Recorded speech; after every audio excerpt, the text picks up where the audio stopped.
sorry. I couldn't help myself. I was crawling all over you. Get off me, baby. Let's have another look at it. President Biden kind of supplanted himself as one of the most, if not the most, hated presidents in the Middle East by announcing that there was going to be a ceasefire while licking an ice cream cone.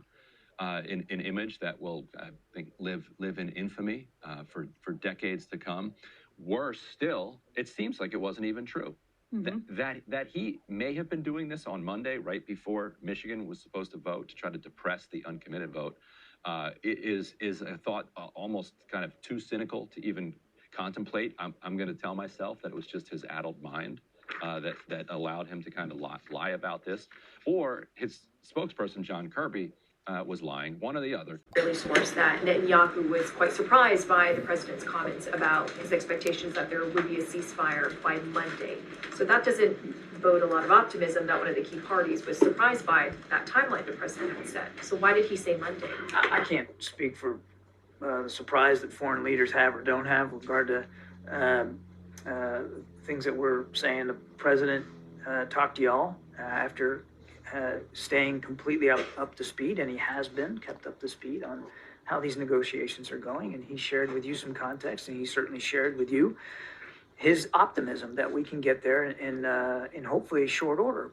Ryan, can I just say how weird it is that he felt the need to confirm that the president has stayed, quote, completely up to speed on the negotiations? That's a strange thing to say.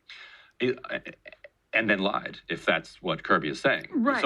Yeah, he was up to speed on the negotiations, but then he said something that shocked the people who were actually engaged in the negotiations.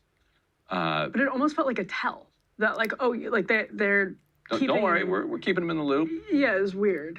That's what the American government's going to share with us. And again, that's why I think it's really noteworthy that Kirby said the president has been, quote, kept up to speed on the negotiations, because it actually seems like Biden, and I know this is fraud, but it seems like Biden might not have been up to speed. And so when they say that he's been kept up to speed, that's sort of the tell. They're like projecting what they want to, the opposite of what the truth is, to say he's totally up to speed.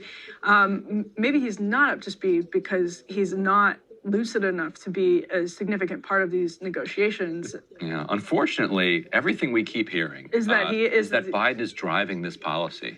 Or Biden's lieutenants understand the Biden policy well enough to drive it for him.